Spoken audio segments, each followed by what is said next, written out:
kind of like go try and hide someplace because you have trouble if they hide someplace. So animals do the same thing. So once we go through our search pattern, a lot of times when we find something, we're not always sure if it might be something or that. So we'll go ahead and bring them out and if we get a chance, it's a good practice for our medics to work on them also. So if nothing else, it's a good practice for everybody, and it has a chance to maybe best fight to do it. Is there concern, do you think, over firefighters putting their lives at risk to save an animal, as hard as that might be, but there's a lot of risk of personal property there? Well, without a doubt, that the whole conditions of the fire itself has to be looked at when we're going. There are times we pull up on we know that we will not suffer risk to our safety. How did you transport the animal? The animal started coming around. One of the engine companies was being released from the scene. So they went ahead and took it over to the veterinary hospital. It was not open, and it was not open until 8 o'clock. So actually, that fire engine was sent to the back of the fire station, and they kept it, watched over it until 8 o'clock. So you're using a fire engine to transport this pup?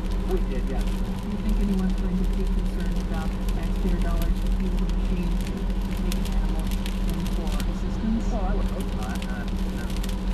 But basically, a lot of the animals are part of the family, and they care an awful lot about them. So, there are concerns to be very minor amounts of people taken to bring lockdown to the animal. Fire Battalion Chief Doug Smith says the woman was treated for burns and smoke inhalation, and as far as they know, the dog is fine. Smith talked to WOSU's Christy. Well, it's 66 degrees right now in Columbus, and the remnants of Tropical Storm Faye are moving into central Ohio. So you can expect some showers this morning. You may want to grab an umbrella as you head out the door. Mostly cloudy skies today. Rain is likely, a high of 77 degrees. Tonight, cloudy skies with some showers, a low of 61. Tomorrow, partly sunny skies, but still a chance of some AM rain, a high of 80 degrees. Tomorrow night, partly cloudy, a low of 65. It's going to be warmer on Friday, a high of 86 degrees with partly sunny skies, the possibility of some scattered thunderstorms. I'm Andy Trimble, WOSU News. The time now is 8:40, and you're listening to Morning Edition on WOSU, NPR News, and Classical Music. Good morning.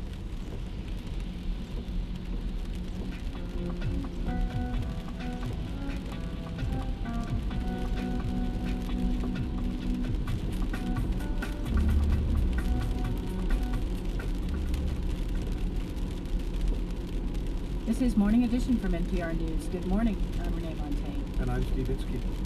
We haven't heard from Barack Obama or even Joe Biden, but to some political reporters, the key moment of the Democratic convention may already have happened. NPR's Juan Williams was watching it last night in Denver, and he's on the line to talk about Hillary Clinton's speech last night in support of Obama. Juan, good morning. Good morning, Steve. So I'm looking here online at the trusty tabloid, the London Sun, and they've chosen possibly the least flattering photograph imaginable of Hillary Clinton, but even here you have incredible energy. You have a real sense of an energized former candidate. Was she on target in trying to show her support for Obama? Oh, I think she did. I think she did it right from the start, too, Steve. She started out by saying, she's a proud Democrat, she's a proud American, and she's a proud Obama supporter. So she didn't have anybody waiting. She didn't go through the story of her campaign before she made it explicit that she's there to support Barack Obama. It was a 23-minute speech, and I just thought she really nailed it in terms of going after McCain as well. Said that McCain, the senator who's the presumptive Republican nominee, is her friend, but then she added no way, no how, no McCain, and said, the Republicans are having their convention in the Twin Cities, no surprise, because McCain and President Bush, with his low approval rating, should be twins. And so I think it was for her a real effort, and I think a studied effort, to make it clear to her supporters who were, I'm telling you, they were pumped up last night. Steve, the hall was really buzzing. Although you got to make it clear to them that, she's for Barack Obama. Although you got thousands of pundits watching you in a moment like this, whoever you are, and they're looking for any tiny sign that you're not sincere about this. Did anybody pick out any tiny sign of that? Oh, well, we have a draft of the speech. And I might say, by the way, that the Obama people didn't get a draft of the speech, and they were a little upset about that. At the last minute, all kinds of changes were being made by the Clinton team. But there were some points where she didn't express, as it was in the text, that support for Obama. Then other times when she came back and inserted her own words about the need to support Obama. So no, I don't think that anything jumps out where some people were talking about the body language, but it looked to me like she was thoroughly in it and really, she didn't slow down so much on the support Obama as she did slow down and emphasize with emotion, or even somewhat misty-eyed about talking about her own campaign. Of course, the bigger question is whether Hillary Clinton voters, supporters out in the countryside are going to be energized for Obama or stay home or vote for McCain, as some are telling pollsters they will. Well, that's right. I mean, it's an astounding number. Different polls have different results, but basically what you're seeing is about 20% or so of people who voted for Clinton are not committed to voting for Senator Obama, and especially among women. And I think women feel a special connection to Hillary Clinton. In some cases feel that the Obama team dismissed her too cavalierly and didn't respect the fact that she got 18 million votes. I might add that, just around the hall, when I'm talking to Clinton supporters, they point out that her team has raised millions, 4 million for the Obama team, while the Obama team, which promised to help her retire some of her debt, has done a really small job, about 400,000.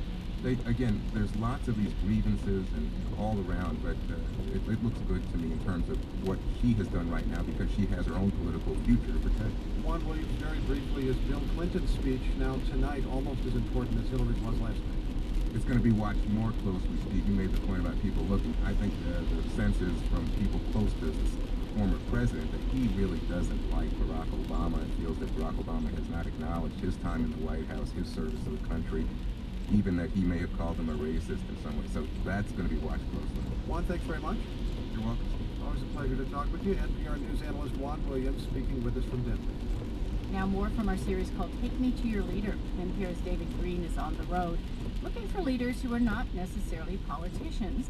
And we caught him this morning, and I understand you're at a Days Inn in Mountain View, Arkansas, David. That is where we're staying, Renee. We've landed here in the Ozarks, and I think last time I was on the show, we were talking about Chicago, and since then we've made our way from Illinois through St. Louis, part of Missouri, here to Arkansas. And what I want to tell you about, while we were in Illinois, we went to the city of Bolton along the Mississippi River, and we spent an evening with the fire chief. And where did you get the idea to talk to this fire chief? Well, this is actually an example of how we really wanted to make part of this series hearing from our listeners and getting advice from them about where we should go. And one of the first emails we got was from Greg Bach Jr. He said that we just had to go see his dad. The reason why I wrote you guys was because I do think that my dad is an excellent example of a public servant. Being a good leader, I believe, is going beyond your 9-to-5 job. And so with that, we drove to Alton, Illinois, and we got there late in the evening, Renee, and the firehouse was pretty quiet. There were a dozen or so firefighters who were on duty, but they were in the sleeping quarters, and so it was just us and the chief, and I don't know, have you ever had a firehouse basically to yourself? I have spent a little time in a firehouse, but never to myself. No, surrounded by firemen, actually. Yeah, this was pretty cool. Us, the chief, and here's Chief Greg Fox Sr., and he's just showing us around all the fire engines. This is a old-time siren. That's the one that makes all the noise. I mean, and there was even one of those poles that I frankly thought was just in the movies, but the chief tells me that they're still using it. it's not for show. These are for real poles. That's why there's foam pad at the bottom of them, so it cushions your impact. Coming down. The kids, absolutely, the grade school kids. I'm gonna tell you, you can turn all the lights on you want to, but this is what they want to see. So we get down to business, and the chief shows me this logbook with the calls his department's been out on. Leg pain, trouble breathing. Again, the bulk of these are EMS calls. No fires. Not today.